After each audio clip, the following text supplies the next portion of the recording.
buenas noches. Un saludo para todos nuestros pacientes, para todas las personas que están viendo esta transmisión. Hoy, la cita más importante del día, hablando de salud con Lofan. El tema del día de hoy es gastritis. Un tema frecuente, un tema que todo el mundo cree que maneja, pero que hoy se van a dar cuenta que no es así. Le damos la bienvenida a esta mesa de trabajo a la doctora Sharon Cole. Sí, hola, muy buenas noches. Feliz de volver este año a compartir con ustedes en Hablando de Salud con Lofan, temas muy importantes y muy frecuentes en nuestra consulta. Hoy, como decía el doctor, el tema gastritis. Y a nuestra enfermera de Lofan, nuestra enfermera jefe y nuestra auxiliar de laboratorio clínico, Kenjerly Baoque. Bienvenida. Buenas noches, gracias por invitarme nuevamente al programa Hablando de Salud con Lofan. Aquí estaré compartiendo un poquito con ustedes.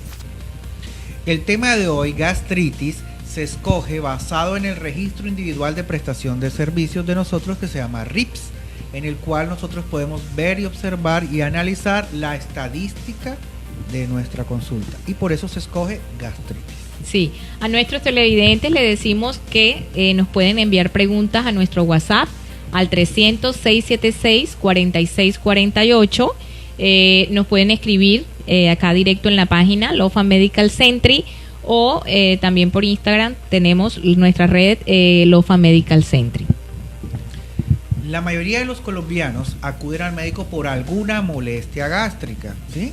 Y la gente siempre que tiene una molestia gástrica dice tengo gastritis, y se olvidan que esta molestia gástrica puede ser una úlcera gástrica, ya que es una complicación severa de los trastornos digestivos y que hace que los tratamientos para gastritis fallen tanto en los colombianos. Sí, doctor, es importante resaltar que el 80% de los colombianos sufren de gastritis. Es una tasa bastante alta, bastante elevada, y las valoraciones médicas determinan que cuando los pacientes están bajo niveles de estrés, tienen el hábito de fumar, consumen bebidas alcohólicas, abusan de los analgésicos, como la aspirina, como los AINES antiinflamatorios, pueden padecer de gastritis y en casos más graves úlcera gástrica. Sí, eso que menciona usted es muy importante, que es el abuso a medicamentos. En nuestro medio, el uso y el abuso a medicamentos que producen irritación gástrica es exagerado. ¿Ah? Desde las tiendas hasta las droguerías, las farmacias, en todas partes de manera libre le venden a usted un medicamento. Es más, las personas ya escogen qué medicamentos se van a tomar y nunca piensan que puede tener un efecto secundario llamado gastritis. Eso es real en el proceso de que uno, desafortunadamente, aquí no hay autoridades que midan y corrijan esa parte de la venta de medicamentos. Sí es cierto que hay una venta libre de medicamentos, pero aquí realmente es muy fácil conseguir un producto, tomárselo, y la automedicación es muy alta, y eso es lo que favorece a los daños a nivel de las paredes de estómago. En Colombia, los únicos medicamentos que son bajo fórmula médica, que se llaman recetarios especiales, son algunos medicamentos psiquiátricos. De ahí en fuera, casi todos los medicamentos son clasificados como venta libre, lo que no pasa en otros países donde es muy difícil acceder a los medicamentos. Es más, hay países donde si usted se va de viaje, tiene que llevar desde acá, desde Colombia, la fórmula médica para que usted los pueda tomar en el país donde está, porque es un riesgo muy alto, ¿ok? Entonces, usted mencionaba que el 80% de los colombianos, pero quiero que sepan que no solo los colombianos, no solo hay colombianos, ¿ya? También tenemos un grupo de personalidades que producen, que han tenido gastritis en su vida. Sí, doctor. Mire que usted de todas maneras habla de países, pero yo le difiero un poquito en que hay ciudades en donde aquí en Colombia tienen el control. O sea, en las grandes ciudades se tienen el control de que no te venden medicamentos sin fórmula médica. O sea, no nos vayamos tan lejos. Realmente sí hay ciudades que ejercen aquí la autoridad de vigilar eso, y en las droguerías y en las farmacias se controla. Desafortunadamente, aquí en Barranquilla sí puedo diferir de que aquí cualquier persona sigue fácil conseguir cualquier medicamento. Entonces, ahí sí diferimos un poquito con Barranquilla, que en esa parte sí le falta bastante, en la parte de la costa. Okay. Y como yo le decía, el 80% de colombianos sufren de algún trastorno gástrico, pero como dato curioso, tenemos un grupo de famosos que han sufrido de gastritis, doctora, y úlcera gástrica. Sí, es cierto, doctor. Tenemos como primero Alejandro Magno. Realmente, Ojo, que es Alejandro Magno, no Alejandro Char. sí es cierto. El conquistador de Asia, rey de los reyes, de reyes del Imperio Persa, además libertador de Egipto. Fíjense que alguien que gastritis. ¿Quién más tenemos, doctora? Famoso Napoleón con gastritis. Bonaparte. Napoleón Bonaparte. Sí, realmente decíamos que la imagen de él cómo es, Con la mano en el aquí, chal. y realmente él tuvo úlcera y normalmente se caracterizaba por eso, tener la mano aquí. Entonces él también padeció entre gastritis y tuvo úlcera. Es lo que decíamos ahorita, que la gastritis tiene una complicación que se llama úlcera gástrica, ¿sí? Entonces, antes, cuando había alguien importante, él tenía su propio pintor, ¿ya? Por eso, ¿cómo es que sale Alejandro? ¿Cómo es que sale Napoleón, doctora? Con la mano aquí metida, y por eso su imagen original, que es con la mano aquí metida, es por la úlcera. Otros, a ver, ¿quién más? Tenemos también Sean Connery. Él es muy reconocido. Realmente es nuestro primer agente 007. Correcto. Y tenemos a Humphrey Bogart, que es el actor protagonista de la película Casablanca. Supiera usted que yo nunca me vi Casablanca, doctor. 007, todas, ¿sí? Entonces fíjense que esto es como un bosqueo general, que uno cree que estas personas, o sea, uno cree que no nos va a dar gastritis, que no nos va a dar úlcera gástrica, y aquí tenemos unos ejemplos muy claros de que sí dan a nivel mundial úlcera gástrica, ¿ok? Sí. Vamos a definir un poquito, doctor, cómo definiríamos la parte de gastritis. ¿Qué es la gastritis?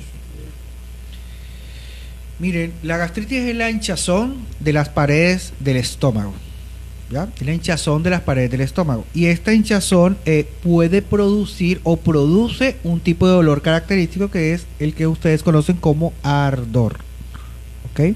Entonces, el estómago tiene varias partes, ¿sí? El estómago es un globo, o es un órgano parecido a un globo, ¿ya? La capacidad que tiene el estómago son 50 mililitros. Pero cuando uno come, es capaz de expandirse hasta 8 veces más. Es decir, puede llegar a los 4 litros, ¿sí? Entonces, enfermera, cuando usted le gusta que la salchipapa, ¿sí? El desgranado también le gusta. También. Cuando usted no ha consumido un desgranado, su capacidad gástrica son 50 mililitros. Pero cuando usted se come el perro caliente, ¿cuántos perros calientes come usted? 3, bastante. Cuando usted se come esos 3 perros calientes, la capacidad es 4 veces mayor. Es decir, 4 litros tiene la capacidad gástrica, que es exagerada. ¿Ok? Y el estómago es un intermediario en la alimentación, o sea, en el proceso de la alimentación.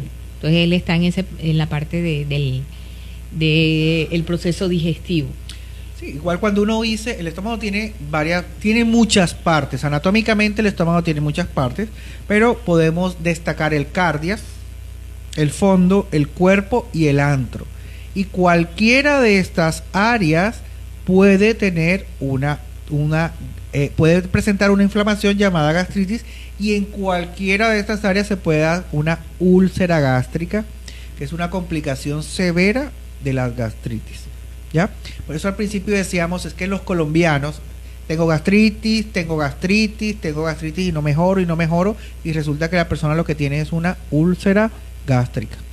Doctor, y existe como dato curioso que hay animales que tienen 3 y 4 estómagos. Imagínese el humano con 3 y 4 estómagos. ¿Cuántos estómagos tiene usted, enfermera? Uno. Pero Uno como y- 2. Uno, pero hace 2. Sí. No, yo me pregunto qué haríamos con esas personas que realmente pareciera que tuvieran 3 a 4 estómagos. Ellos se les llama rumiantes o poligástricos, como el camello, el búfalo, antílope, vaca y chivo. Realmente interesante para las personas que no saben que tienen 3 y 4 estómagos. Por ejemplo, la vaca tiene 4 estómagos. ¿Cuáles son los 4 estómagos de la vaca, enfermera? Y bueno, Panza, Bonete, libro y cuajar. biología de primaria. Ya pasó por Yo no ahí. me las he aprendido. Pasó por ahí. Ella tiene 4 estómagos, pero no sabe que se llaman así. Oye, entonces uno a veces se pregunta, bueno, y entonces una persona obesa, ¿qué capacidad gástrica tiene? O sea, miren, televidentes, si yo estoy aquí al lado de 2 mujeres que son delgadas, la capacidad gástrica de ellas es 4 litros cuando comen. Imagínense cuando una persona es obesa o tiene un gran estómago, ¿qué capacidad gástrica tiene? Bien, nada más imagínenselo, que es muchísima. Entonces, tienen mucha área gástrica que cuidar. Eso en la parte del tamaño del estómago es importante porque hablo con la consulta pediátrica, muchos papitos quieren que sus hijos coman grandes cantidades y lo que no saben es que le están haciendo un daño porque le van estirando, así como decía usted, es un globo y ese globito se va adaptando a las cantidades y entre más le doy al bebé, más grande se lo voy a ir produciendo y eso es lo que nos está motivando, pues, la parte de obesidad. Claro. Entonces, yo siempre le digo a las mamitas el estómago es el tamaño del puño, de la manito de un bebé, o sea, mi estómago es de este tamaño, del tamaño del puño. Teniendo en cuenta que es un globo elástico. Exacto, pero este es mi tamaño. Entonces, si un bebé, imagínense el puño de su mano, realmente en el inicio de la alimentación o en su comida él acepta solo una cucharadita de arroz, 2 de sopa, 3, realmente está bien. O sea, no hay que dar esas grandes cantidades porque se desesperan de que dicen es que come muy poquito. Entonces realmente hay que decirle a las mamitas, por favor, o sea, pónganse en la posición de que es el puñito de la mano y qué cantidades va a tolerar él si su estómago es pequeño. No estimular grandes cantidades para que ese estómago no se nos esté distendiendo, no se nos vuelva más elástico y después vienen los problemas cuando están más grandecitos, los grados de obesidad porque se acostumbraron a comer grandes cantidades. Y entonces su globo gástrico es más grande. ¿Ya? Entonces, saciar un globo gástrico grande es más difícil. ¿Ya? Entonces ahí aparecen las personas que tienen su estómago muy grande y dicen que yo tengo mucha ansiedad por comer. Lógicamente porque ese volumen nunca se puede llenar en su totalidad, entonces la persona siempre va a tener hambre. ¿Ya? Siempre va a tener hambre. Entonces la persona todo el tiempo dice que yo no puedo controlar, tengo mucha ansiedad por comer y resulta que lo que tiene es un estómago de gran volumen. Vuelvo y le repito. El volumen normal que tiene un estómago son de 500 mililitros. Pero que cuando usted come puede tener 4 litros. 4 litros se puede expandir, que eso es bastante. ¿Ya? Entonces, si usted todos los días estimula que esos 4 litros vayan subiendo, tendrá un gran estómago, un problema de obesidad y tendrá un problema de ansiedad por comer todo el tiempo. Sí. Definimos entonces como gastritis esa hinchazón del estómago, teniendo en cuenta que la gastritis supone la inflamación de la mucosa del estómago o de la mucosa gástrica, que es la capa que recubre las paredes interiores del estómago. ¿Cómo clasificamos la gastritis? Realmente la gastritis se basa en la evolución más de la histología y de la patogenia, pero también la podemos clasificar, doctor. Sí, pues es muy fácil la clasificación de la gastritis porque hay gastritis tipo A, tipo B, tipo C y tipo D. Bien, la gastritis tipo A es aquella que es autoinmunitaria. Bien, la gastritis tipo A es inmunitaria. Entonces son personas que tienen alguna condición física que favorece que se presente una gastritis. ¿Y cuál sería la tipo B, doctora? Bueno, la tipo B serían las infecciosas. Realmente el diagnóstico se hace porque detectamos el Helicobacter pylori, que es la bacteria más frecuente en los cuadros de gastritis y es predominante en el antro del estómago. Entonces, cuando se hace el diagnóstico que es positivo para el Helicobacter pylori, pues ameritará un tratamiento específico. ¿Sabían ustedes que cuando aparece el Helicobacter pylori, cuando descubrieron el Helicobacter pylori, al doctor que lo descubrió ganó Nobel de Medicina? Es que hasta ese momento se supo que había una bacteria que podía resistir el ácido del estómago. Eso nunca se había visto y que podría generar una infección estomacal produciendo al final una gastritis. ¿Ok? Esa sería la C. Y la tipo D Esa es la B. Esa es la B. Después sigue la tipo C. ¿Ya? La tipo C hablaríamos de gastritis química. Aquí hablamos de lo que decíamos al inicio, producida por agentes antiinflamatorios, alcohol, el tabaco. O sea, realmente hablamos de los excesos. Cuando la persona hace excesos en este grupo de que es el tabaco, alcohol, los medicamentos. Entonces en nuestro medio es la gastritis más común. O sea, aquella persona que ingiere un fármaco y ese fármaco le produce una irritación en el estómago, entonces esta es una gastritis tipo C química. ¿Ok? Y la D y último tipo de gastritis. La tipo D es la nerviosa, realmente conocida como dispepsia funcional, causada realmente por estrés, ansiedad y nerviosismo. O sea, es más emotivo, va asociado más a la parte emotiva. Por eso cuando una persona dice es que cuando yo tengo estrés me da ardor, sencillamente lo que tiene es una gastritis tipo C. Entonces vamos a repetir, la gastritis se clasifican en tipo A, B, C y D. La A es autoinmune. La B la infecciosa es de carácter infeccioso con la presentación del Helicobacter pylori. La C es de carácter químico, que es por la ingesta de los medicamentos, y la D, que es la emocional. Es decir, cuando su jefe lo presiona, cuando tiene problemas con su pareja, cuando tiene problemas laborales, etcétera, usted lo que tiene es una gastritis tipo D. ¿Ok? Entonces, chévere la clasificación. Más fácil, imposible. Entonces, enfermera, usted lo deja a su novio. ¿Qué tipo de gastritis tiene usted? Emotiva. Emotiva. Ya hizo el diagnóstico, fíjate, que facilito. Pero si usted, como la dejó su novio, usted se fue y se tomó 2 botellas de coco chévere, ¿qué tipo de gastritis desarrolla? Química. Química. Perfecto. Y si usted, después que se dedicó a tomar por mucho tiempo, porque no consiguió más novio, entonces pasó 1 año tomando alcohol, ¿qué tipo de gastritis desarrollaría si se le infecta el estómago? Infecciosa. Infecciosa, exacto. Entonces queda claro. Bien. Entonces ahí ya los pacientes pueden hacer un paralelo en sus vidas de en qué momento realmente tienen un ardor de tipo gastritis y cuál es la clasificación que tienen. Doctor, ¿y cómo podemos saber que tengo una hemorragia en mi estómago? Las hemorragias, es muy importante tu pregunta. Ahorita decíamos el estómago es un órgano intermedio entre el esófago y el intestino delgado, ¿sí? Hay muchos signos que hay muchos síntomas que puede producir la hemorragia. Un dolor que nunca has sentido a nivel gástrico, ¿no? Puede hacer que la materia fecal se tiña de un color oscuro. Cuando un paciente o una persona, su materia fecal sea negra, tiene que acudir de manera urgente a un servicio de emergencias. ¿Por qué? Porque las hemorragias digestivas es como si se rompe un tubo de agua dentro de una casa. Es algo similar.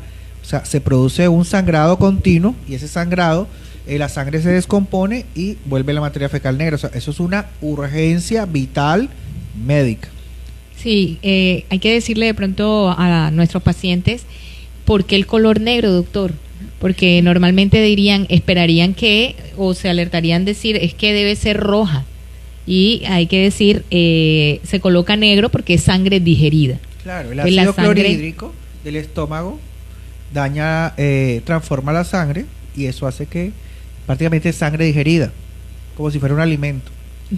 Hay vómito que se puede presentar, sí puede ser, se presentan vómitos, ahí sí el sangrado es un rojo rutilante, o sea, ahí sí hay un sangrado rojo rutilante y el vómito es con ese tipo de sangrado, a diferencia de las heces que va a ser de color negro. Exacto. Y hay vómitos que también de pronto hay, no hemorragias como de pronto muy rápidas o muy grandes, sino que ya vienen unas pequeñas hemorragias que también se presentan, vómitos que son como café, como si la persona hubiese comido café molido y vomite y es así, como café molido. Entonces es un vómito oscuro. Y que médicamente le llaman cuncho de café, vómito en cuncho de café. Entonces fíjate que la palabra clave es que la persona para cáncer de estómago, me preguntaron, tenga, para una hemorragia de vías digestivas, tenga materia fecal oscura. Eso es una emergencia, ¿ok? Sí, hay que darle bastante importancia. Aquí tenemos unas palabritas claves que vamos a encontrar de pronto, y de muchos lo han podido escuchar en los que sufren de gastritis o los que sufren de dispepsia o a los que han tenido úlcera, como es la palabra esófago-gastroduodenoscopia, doctor. Sí, es lo que ustedes conocen con el nombre de endoscopia, ¿ya? Es introducir una cámara a través de la boca para poder mirar el esófago, las paredes del estómago y llegar hasta una parte del intestino delgado o duodeno. Hoy día se ha avanzado muchísimo en las endoscopias.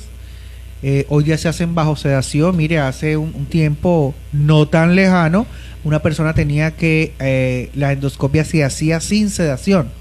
O sea, la persona tenía que tragar el tubo o la cámara a fuerza física, después empezar a respirar mientras le hacían el estudio. Hoy día ya está un poquito mandado a reevaluar. Sí, es muy, muy traumático. Yo creo que en la época que nosotros éramos estudiantes, bastante ver al paciente sufrir, cómo tener que tragar ese tubo de esa manera brusca y bien difícil para el paciente someterse. Le hacían un estudio de estos y más nunca querían volver a hacerse un estudio. Actualmente, bajo el efecto del anestésico, es mucho más práctico, el paciente queda adormecido, se trabaja mucho más cómodo, no hay resistencia y no hay maltrato, porque el paciente terminaba con un maltrato bastante hasta para tragar, duraba 2-3 días que duraba el paciente quejándose del dolor para tragar. Entonces, es un Doctora, estudio bastante. ¿Tiene experiencias con esófago, gastro, duodenoscopias? Sí, claro. En mi época de estudiante hice una úlcera gástrica por estrés y tuve la oportunidad de vivir las dos experiencias. Yo me he hecho ya 7 endoscopias de vías digestivas altas, y la primera, que creo que fue la primera y única, fue sin anestesia. Por eso le digo, muy traumático, muy doloroso y muy feo, esa sensación de introducir el tubo, tragarlo, y actualmente ya con la anestesia, no, ya uno a los 10-15 minutos está despierto y está como si no hubiese pasado nada, no tiene ni siquiera la molestia gástrica que podía tener alguien. Yo soy testigo que la doctora ha salido de sus endoscopias con hambre. Sale de la endoscopia, se recupera la anestesia y tiene hambre. Quiero comer. ¿Okay? Doctora, ¿y qué tiempo de ayuno le pedían para realizarse la endoscopia?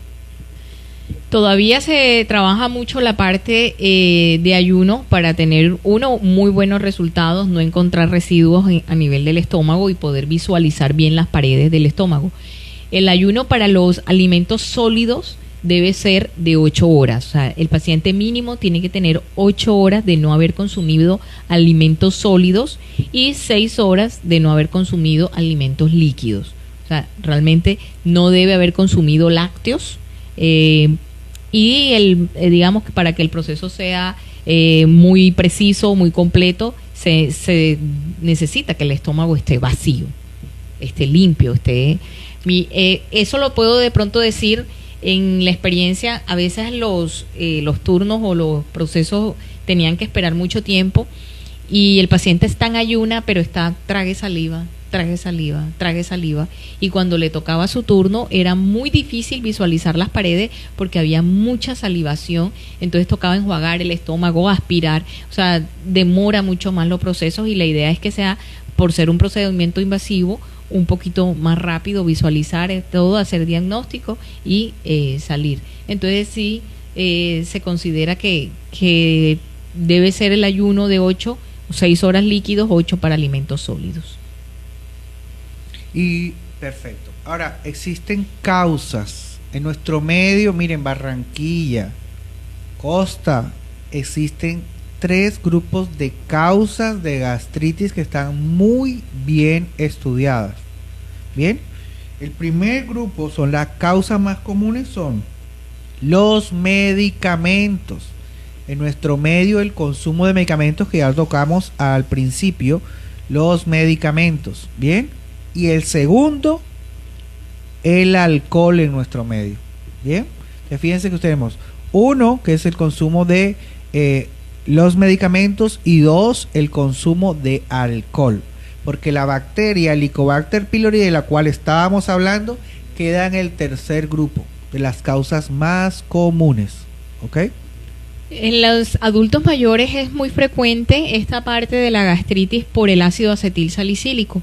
Realmente la aspirina. Sí, en la aspirina, como entre los protocolos está que deben consumir todos los días su aspirinita todo diario. Una de las causas más frecuentes en consulta en ellos es el dolor gástrico, porque aparte de la aspirinita tienen que tomar su medicamento antihipertensivo, tienen que tomar, o sea, realmente son pacientes polimedicados y esto les va a afectar mucho las paredes del estómago. Entonces es una consulta muy frecuente en estos pacientes que tienen mucho tiempo tomando la aspirina. Sí. Estas tres primeras que comentamos son las más comunes. Las menos comunes son las anemias, que también producen inflamaciones del estómago, el reflujo, que uno creyera que todo el mundo sufre de reflujo, o todos en un momento dado hemos sufrido de reflujo. Una cosa es tener un reflujo en un momento dado llamado agudo, y otra cosa es padecer de reflujo, ¿bien? La tercera, el consumo de cocaína.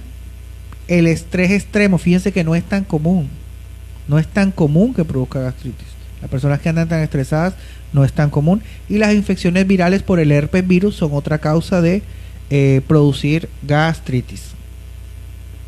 Y por último, los traumatismos o los golpes, o sea, cuando usted lo operan, le hace una cirugía grande, o cuando usted está en una unidad de cuidados intensivos, la posibilidad de que el estómago se le inflame es altísima, que sería como el tercer grupo, que llaman traumáticos. Entonces tenemos causas comunes, causas no comunes y causas traumáticas. Entonces vuelvo y hago énfasis. Las causas comunes son la ingesta de medicamentos y el uso del alcohol. Y las causas menos comunes es el reflujo gástrico, es el consumo de cocaína, es el estrés extremo y las infecciones virales. ¿Ok?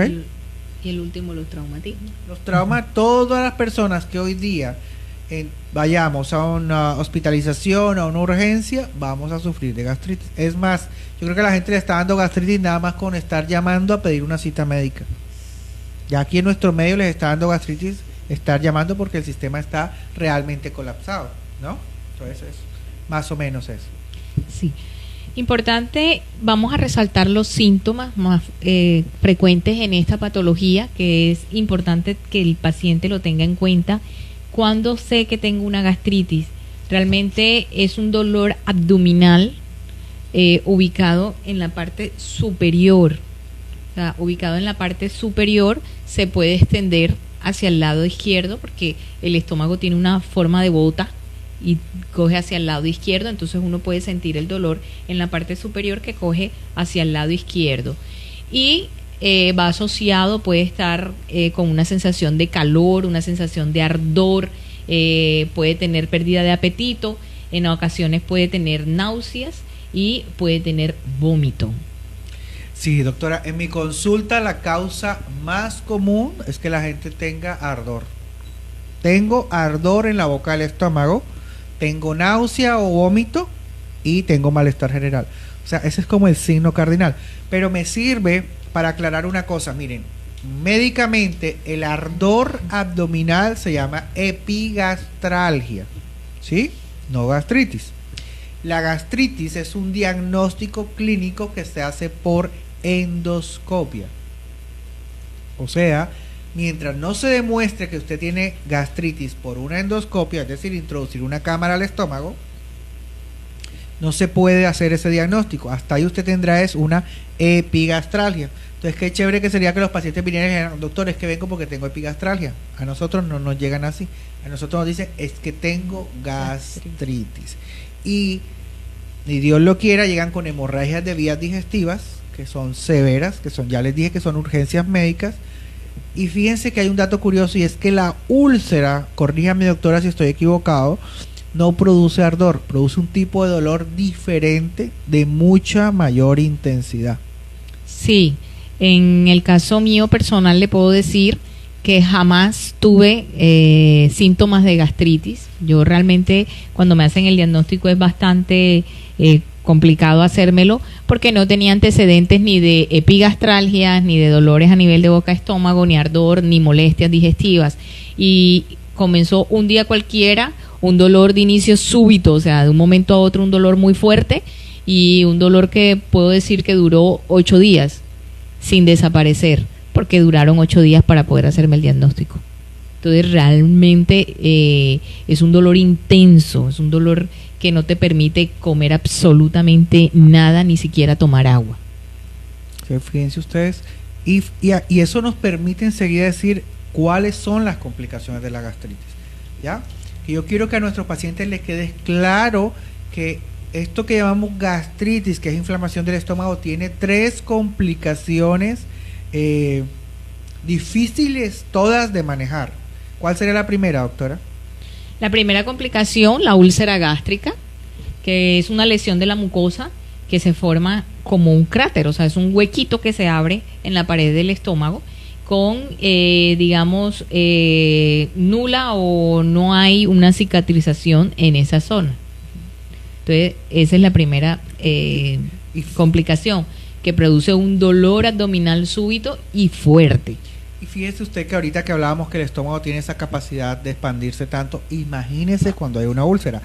O sea, yo los pongo a pensar, si a uno una lesión en la boca, a todos nos ha salido alguna vez una lesión en la boca, una peladura, duele para comer, para hablar, para tragar saliva, imagínense cómo sería el dolor que sufre el estómago cuando tiene una úlcera, sea grande, sea mediana o sea pequeña.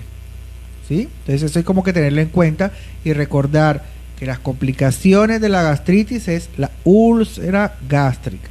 Doc, y lo importante aquí es que es un cráter, más no es una perforación, porque no es que se perfore completamente, o sea, ya si se perfora, realmente ahí toca al paciente llevarlo de urgencia a quirófano, porque ya ahí sí, digamos, estamos hablando de una gravedad. Pero sí es que se lesiona la pared haciéndose una pequeña herida, ahí como una llaguita, y se va haciendo ahí la lesión y no cicatriza. Entonces hay que cauterizarlas, hay que colocar medicación, pero tratar de acelerar ese proceso de cicatrización. Correcto. La segunda complicación de la gastritis es la hemorragia de vía digestiva alta.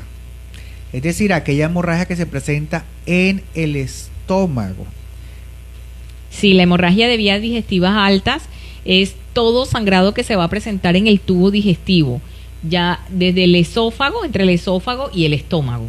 O sea, todo ese trayecto que va a presentar el sangradito se llama hemorragia de vías digestivas y se expresa clínicamente por la presencia de vómitos o de melenas, que hablábamos ahorita, que son las deposiciones negras, o hematoquesia. Exacto. Y la tercera complicación que vemos en nuestro medio es el que todo el mundo le tiene miedo: el cáncer gástrico. ¿Sí? Históricamente, el cáncer gástrico es un crecimiento descontrolado de las células del estómago, en que ellas, por la agresión que tienen, empiezan a tener cierto tipo de deformaciones y malformaciones, produciendo, yo pienso que uno de los cánceres más difíciles de manejar, muy doloroso, como es el cáncer gástrico. Como todos los cánceres, a nivel de paciente es muy desgastante, maltrata mucho al paciente, porque ya aquí se afecta una de las causas principales en la parte de nutrición, en la parte de absorción de alimentos. El paciente pierde mucho peso, entonces se ve bastante deteriorado el paciente que sufre cáncer gástrico. Sí, lamentable. Y es alto en nuestro medio, ¿eh? Es alto en nuestro medio. A veces se le da gracias a que apareció la endoscopia de vías digestivas, que permite hacer prevención y anticipación a esto, ¿no? Pero sí, en nuestro medio es bastante alto y son muchísimos los pacientes. Mire, en nuestra ciudad había una clínica en el norte de Barranquilla que antes podía atender a cualquiera de nosotros, y hoy día son tantos los pacientes oncológicos que la clínica solamente se especializó en pacientes con cáncer. Y el cáncer gástrico sigue mandando en nuestra ciudad la parada. Entonces, miren, históricamente una persona puede tener una epigastralgia, que es un ardor, una solo gastritis, una úlcera gástrica y finalmente puede desarrollar un cáncer gástrico, ¿ya? Entonces, fíjense que el camino, todos tenemos esa posibilidad de recorrer ese camino. Lo que cambia es quién decide recorrerlo y quién no. Sí, es importante que el paciente aquí se concientice de que no es solo decir si tengo una gastritis, y lo que pasa, que lo que es muy frecuente en nuestro medio es que cuando ya no tienen el dolor, ya no tienen el ardor, piensan que ya están bien, que ya se curaron, que todo está perfecto, y vuelven a desordenarse con los hábitos de alimentación, con la parte del alcohol, del tabaquismo, y se vuelve un círculo. Nunca van a salir y no se me van a cuidar y van a tener ese proceso ahí repetitivo, y es lo que va haciendo que se vaya complicando, que las células de las paredes del estómago cambien y se conviertan en un cáncer gástrico. Miren, amigos, pacientes, gente en sala de espera, gente que nos sigue por los Fan TV y por Facebook Live. Para hoy preparamos una cosa que se llama mitos y verdades sobre gastritis y úlcera gástrica. Me parece una forma bonita de enseñarles y va a ser bien chévere la dinámica. La pregunta la va a hacer nuestra enfermera, Kengerly. La respuesta, verdadero o falsa, la va a dar la doctora y ahí vamos haciendo las ampliaciones. ¿Ok? Y ahí vamos haciendo las ampliaciones. Kengerly, mitos y verdades sobre gastritis y úlcera gástrica.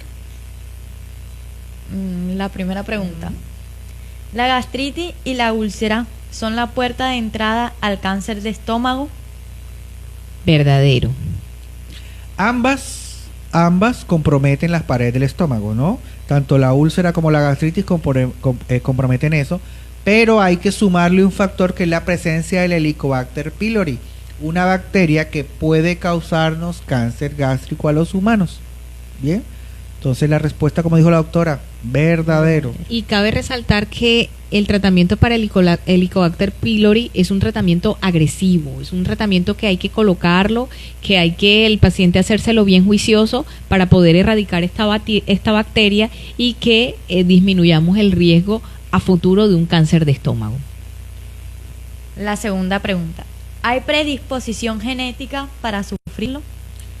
¿Para sufrir gastritis? Relativo, eso es relativo. No hay estudios que hayan demostrado que hay una herencia genética en todo esto, pero todas las familias en que haya muchos casos de gastritis o de úlcera gástrica deben someterse a estudios que determinen la presencia o no del Helicobacter pylori y la presencia o no de alguna lesión que a futuro pueda ser cancerosa. Por eso la respuesta es relativo. Tercera pregunta. ¿Comer a deshoras produce gastritis o úlceras? Eso es verdadero. Realmente ayunar y dormir inmediatamente después de una cena o horas muy prolongadas, estómago vacío mucho tiempo, eso va a irritar la mucosa gástrica y va a producir la sintomatología de gastritis. Los deportistas también que tienen un desgaste físico o que tienen horas prolongadas también de ejercicio y no tienen el hábito de comer, también van a tener una irritación en la pared del estómago. ¿Por qué? Porque se aumenta la producción de ácido gástrico y va a tener síntomas de gastritis. Cuarta pregunta. ¿Cafeína y licor estimulan su evolución? Verdadero. Sí, claro, eso está más que demostrado. Tanto la cafeína, que solo el licor en primera instancia, y el consumo de irritantes como la cafeína pueden acelerar el proceso de gastritis y úlcera gástrica. Hay algunas personas que saben que no pueden consumir café, dentro de esa es la doctora. Ella no puede consumir café porque le da enseguida ardor. ¿Ok? Eso también depende de cada organismo. Igual cada organismo va, digamos, hay ciertos productos que uno hace en la lista que no va a tolerar y uno trata de evitar que irrite, y a futuro hay personas que tienen gastritis y dicen es que no puedo vivir sin mi café, tengo que tomármelo, y siguen tomando su café. Todo es que al final de los años se puede ver reflejado con los cambios de las células del estómago y un futuro cáncer, porque siempre va a haber una irritación a nivel de las paredes del estómago. Quinta pregunta. ¿Sensación de llenura exacerbada es síntoma de gastritis o úlcera? Verdadero. Sí, verdadero. O sea, normalmente una persona no tiene por qué tener sensación de llenura incómoda, ¿ya? Nosotros podemos sentirnos llenos a nivel de alimentación, pero no llenura incómoda. Y sí puede ser lo que dice la doctora, es verdadero porque sí puede ser un síntoma de inflamación gástrica. Sexta pregunta. ¿Los niños pueden padecerlas? Realmente sí, verdadero. Actualmente los niños, desafortunadamente, la introducción de alimentos muy artificiales, muy químicos, muy elaborados, han hecho que ellos tengan digamos, un índice alto actualmente en los síntomas de gastritis y con diagnósticos de gastritis. Va más asociado al comer a deshoras y va asociado a la ingesta de mucha dieta artificial y mucha dieta basada en solo productos químicos. Séptima pregunta. ¿Las frutas y las verduras favorecen el funcionamiento del estómago? Verdadero. Indiscutible. Una de las mejores dietas que hay son las frutas y las verduras, no en exceso. No en exceso. Siguiente. Octava pregunta. ¿Consumir omeprazol es perjudicial? Relativo. El omeprazol está tan de moda, lo usa todo el mundo, lo consumen, que uno a veces no sabe ni qué responder, si es Yo bueno, creo que en todas las si casas es malo. siempre hay omeprazol. Yo hablo de mi experiencia, yo no voy a decir es malo, porque realmente no es malo. Sencillamente fue la primera molécula que se utilizó para manejos de gastritis, fue la primera que salió al mercado, fue la primera molécula que se manejó en todos estos cuadros. De manera masiva. Igual va de manera masiva porque se ha aumentado mucho la tasa de gastritis en frecuencia. Pero yo no lo consideraría malo, o sea, yo no te voy a decir no. Sencillamente que han salido moléculas más especiales, mucho más sofisticadas, entonces eso nos va ayudando más al manejo de los síntomas y se va dejando el omeprazol ya como lejitos. Pero que yo te vaya a decir, tómate un omeprazol, no, te va a servir, claro que va a servir, es una muy buena molécula y tiene muy buenos efectos.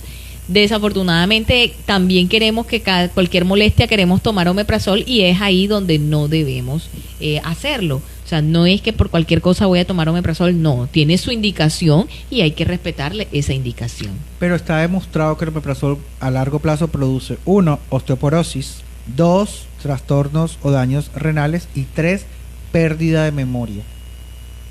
Eso está demostrado. Porque se supone que estos productos deben usarse un tiempo específico y a veces los pacientes, a veces con el temor de sentir el dolor o algo, no lo quieren soltar y se lo compran, se lo automedican y todo el tiempo está. Entonces ahí vienen los efectos secundarios por un uso prolongado de un medicamento. Yo una vez me tomé un omeprazol el viernes en la noche y amanecí el sábado borracho y con toda la ropa sucia de pintalabio, pero pues, fíjate que produce problemas de memoria el omeprazol. Cierto, doctor. ¿Qué tal? Vamos a ver cuánto toma él de omeprazol seguido. Novena pregunta. ¿Remedios caseros contrarrestan el dolor? Eso es relativo. Sí, ya a esta instancia del programa los pacientes y oyentes y seguidores deben saber que existe ardor gástrico por gastritis y que existe dolor por úlcera gástrica. Ya a este nivel podemos pensar que es así.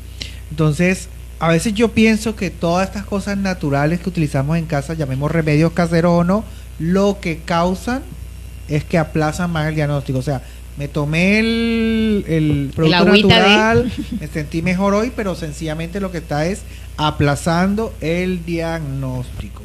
Entonces fíjense que con estas preguntas logramos como debatir un poco algunas de las cosas más comunes, porque en eso se basó la actividad.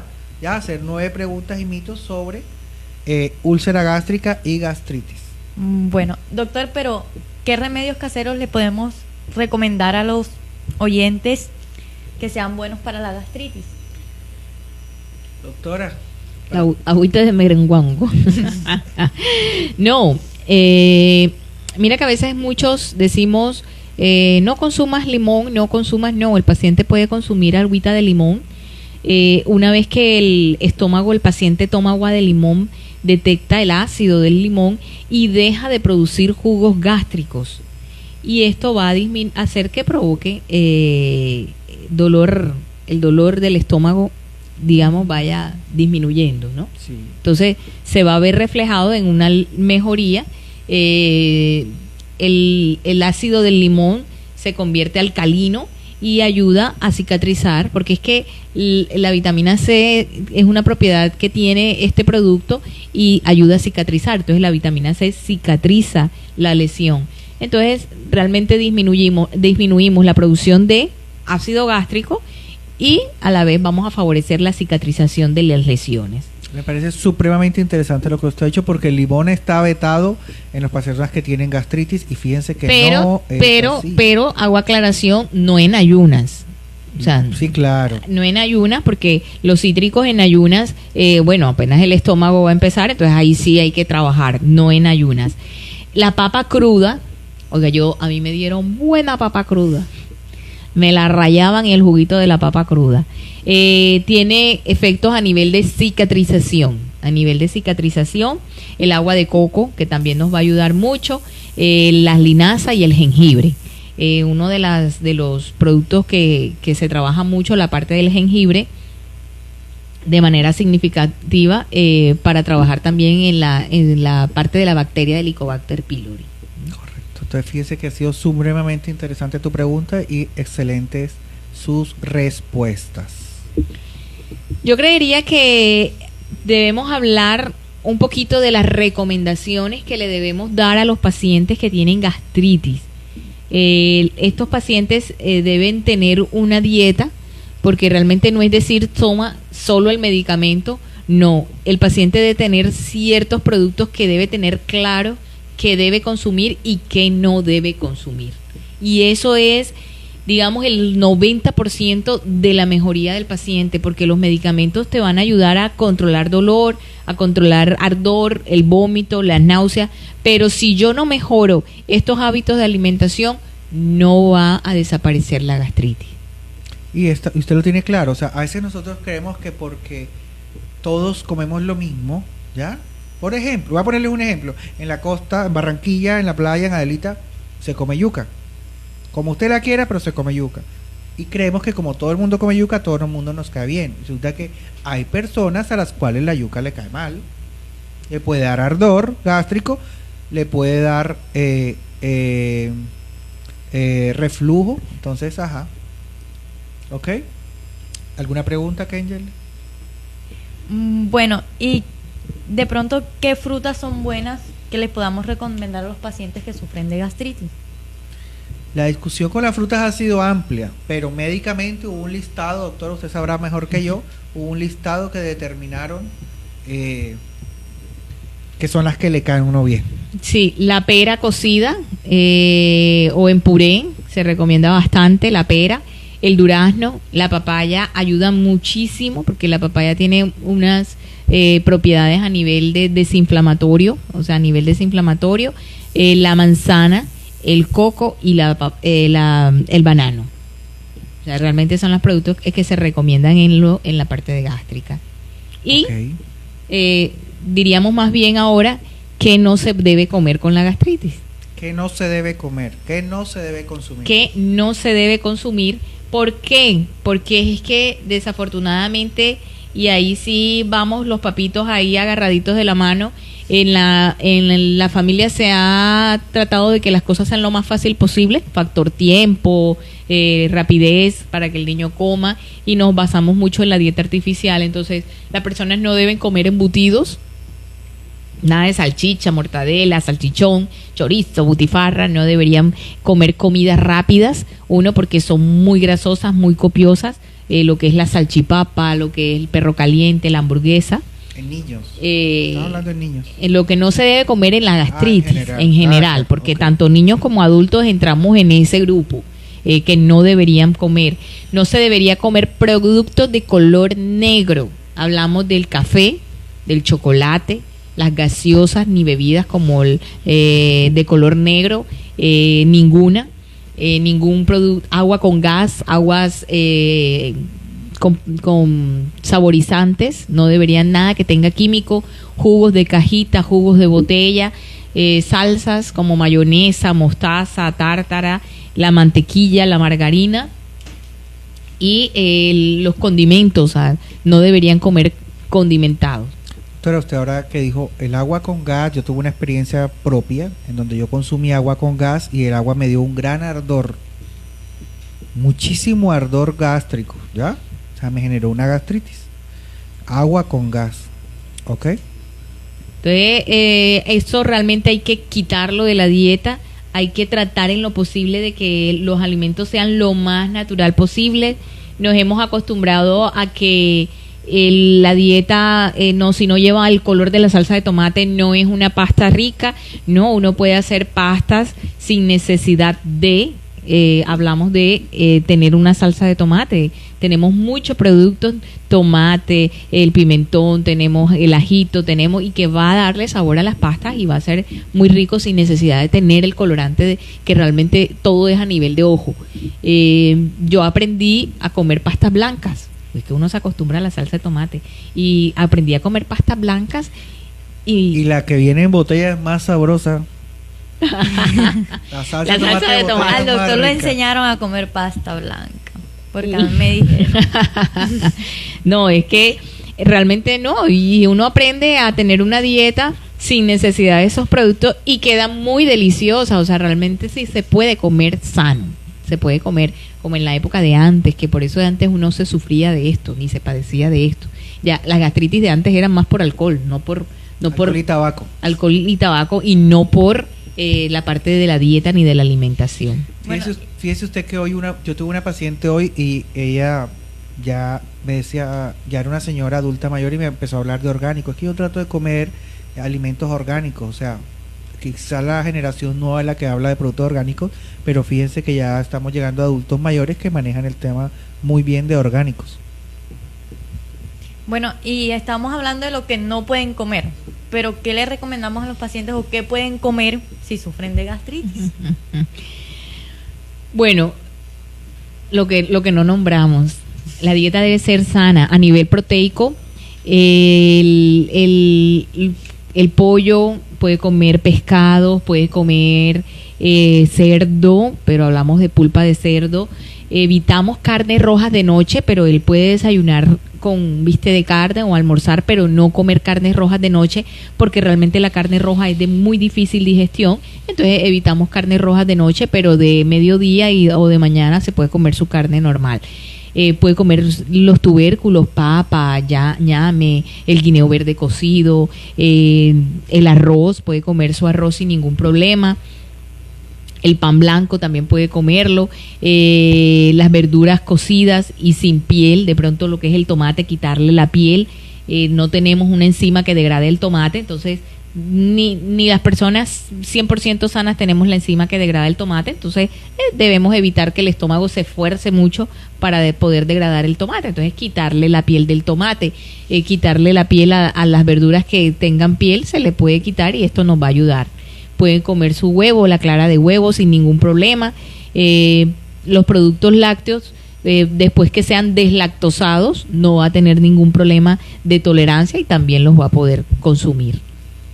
Eso sí, evitando las cosas fritas y que realmente sean lo más guisadito, cocidito. Y que está demostrado que las frituras, las cosas fritas no solamente son para gastritis, úlcera gástrica y cáncer gástrico, son para todo tipo de cáncer. O sea, es como la bisagra de los cánceres en las frituras. Y otro comentario que quiero hacer, que es recordarle a nuestros pacientes que el cáncer gástrico es de diseminación rápida, o sea, rápidamente va hacia otros órganos, o sea, no nos da mucho tiempo. Por eso la prevención y la anticipación en lo que tiene que ver con gastritis. Y el cáncer gástrico no duele, ¿eh?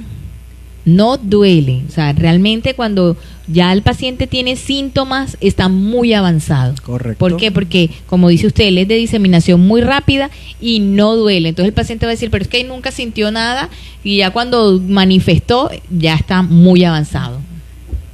Bueno, ¿cómo se manifiesta de pronto el cáncer en el estómago? Que el paciente se pueda dar cuenta, no digan no presente síntomas, sino que él sepa manifestarlo. La verdad, en el cáncer de estómago, como decía, a nivel de síntomas, dolor, no vamos a tener, pero sí va a haber una pérdida de peso sin explicación. El paciente va a empezar a perder peso y decir, yo estoy comiendo normal, todo, pero hay una pérdida de peso sin explicación. El dolor puede presentarse de forma esporádica encima del ombligo, un dolorcito leve, a veces fuerte, intermitente. Sí va a tener sensación de llenura. A veces pueden comer cosas muy pequeñitas, pero causa sensación de llenura y dicen, no, comí poquito, pero me llené. Entonces comen liviano y se llenan. Pueden presentar ya en cuadros más severos, vómitos con o sin sangre, anemia y las melenas, que decíamos ahorita, sangre en las heces fecales. Y fíjese que es importante lo que usted decía, el cáncer de estómago no duele, pero cuando tenemos dolor en el estómago hay que buscarlo, ¿ok? Hay que buscarlo. Bueno, doctor, nos dieron las 7, se nos fue el tiempo, bastante rápido. Hoy queremos despedirnos, son las 7 en punto, saludar de pronto hoy que hizo falta nuestro locutor, por trabajo no pudo acompañarnos, pero queremos saludarlo y decirle cuando se desocupe lo esperamos aquí.